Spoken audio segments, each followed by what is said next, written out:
안녕하세요. 오늘은 저희에게 보내주신 요한복음 4장 7절에서 15절까지의 해설 자료, 이걸 바탕으로 좀 더 깊이 들어가 보려고 합니다. 예수님과 사마리아 여인이 우물가에서 만나는 장면인데요. 여기서 생명수라는 굉장히 흥미로운 개념이 나오죠. 네, 맞아요. 이게 당시 유대인과 사마리아인 사이에 그 깊은 감전의 골이나 또 남성과 여성이 공적인 자리에서 말을 섞는 것에 대한 어떤 사회적 금기, 이런 걸 생각하면 정말 파격적인 만남이라고 할 수 있습니다. 그렇죠. 오늘 이 대화를 통해서 뭐랄까 단순히 갈증 해소로서의 물, 그걸 넘어서는 인간의 어떤 근원적인 목마름, 그리고 그 해답에 대한 통찰을 좀 얻어볼 수 있지 않을까 싶습니다. 좋습니다. 그럼 바로 한번 들어가 볼까요?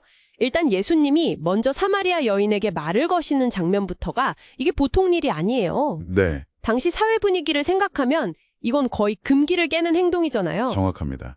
그 구절에서 여인이 딱 반응하잖아요. 아니, 당신은 유대인인데 어떻게 사마리아 여자인 저한테 물을 달라 하십니까?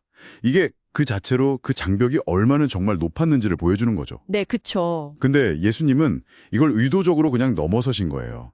물 좀 달라는 아주 평범한 요청으로 시작하시면서 훨씬 더 어떤 본질적인 대화로 이끌어 가시는 거죠. 그리고 바로 이어서 생명수 이야기가 나오잖아요. 10절에서 예수님이 네가 만약 하나님의 선물, 그리고 너에게 물 달라고 하는 내가 누군지 알았다면 네가 오히려 나에게 구했을 것이고 내가 너에게 생수를 주었을 것이다. 이렇게 말씀하시는데 근데 여인의 반응을 보면 전혀 다른 생각을 하는 것 같아요. 맞아요.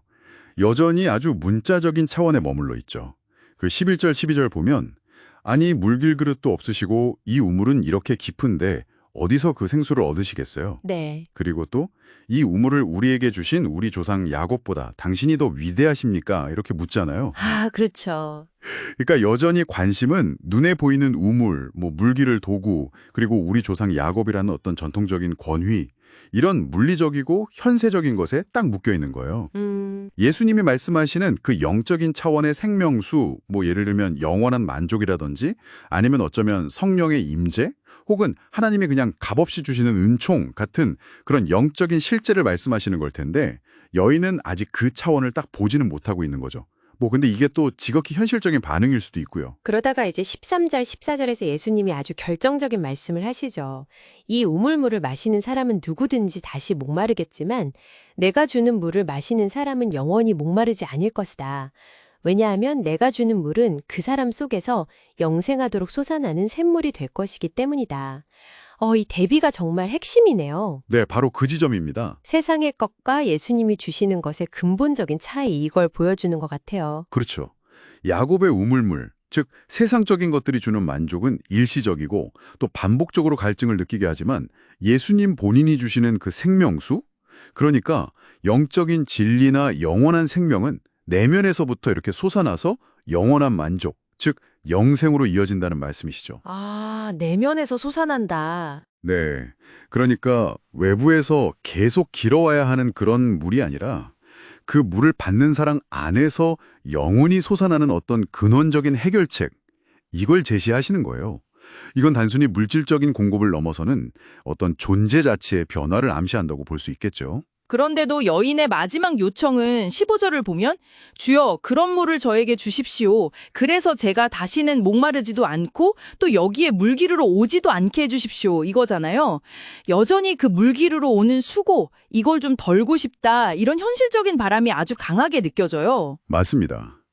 아직 그 깊은 영적인 의미를 완전히 깨달았다고 보기는 좀 어렵죠. 하지만 여기서 정말 중요한 건 그녀가 주여 그런 물을 제게 주소서라고 요청하면서 대화를 포기하지 않았다는 점이에요. 아, 그렇죠. 대화를 이어가고 있다는 거. 네, 동기가 아직은 육체적인 편의, 그러니까 물기르러 오기 귀찮다는 것에 머물러 있을지는 몰라도 바로 그 아주 인간적인 필요가 오히려 더 깊은 영적 탐구로 나아가는 어떤 계기가 될 수 있다는 걸 보여주는 것 같아요. 그러네요. 우리도 종종 그렇지 않습니까? 당장의 어떤 불편함 해소를 구하다가 어쩌다 보니 더 근본적인 진리를 발견하게 되는 그런 경우들이요. 네, 맞아요. 오늘 이렇게 대화를 쭉 나눠보니까 예수님과 사마리아 여인의 만남이 단순히 그냥 있었던 사건이 아니라 사회적인 장벽을 뛰어넘는 어떤 소통의 모습, 그리고 인간의 깊은 갈증과 그 진정한 해갈, 여기에 대한 아주 중요한 메시지를 담고 있다는 걸 다시 한번 확인하게 되네요. 네. 특히 우리가 살면서 어떤 종류의 우물에서 자꾸 만족을 찾으려고 하는가, 이걸 돌아보게 만드는 것 같습니다. 그렇습니다. 아마 핵심은 우리가 느끼는 그 목마름의 종류를 제대로 인식하는 것 같아요. 우리는 혹시 계속해서 야곱의 우물, 그러니까 일시적인 만족만 주는 그런 세상적인 것에 계속 매달리고 있지는 않은가?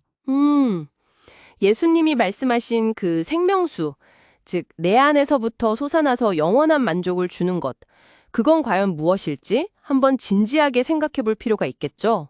여러분의 삶에는 지금 어떤 갈증이 있으신가요? 그리고 그 갈증을 어디서 어떻게 해소하려고 하고 계신가요? 오늘 저희가 나눈 이야기가 여러분 각자의 삶 속에서 생명수를 찾아가는 그 여정에 작은 질문 하나를 던졌기를 바랍니다.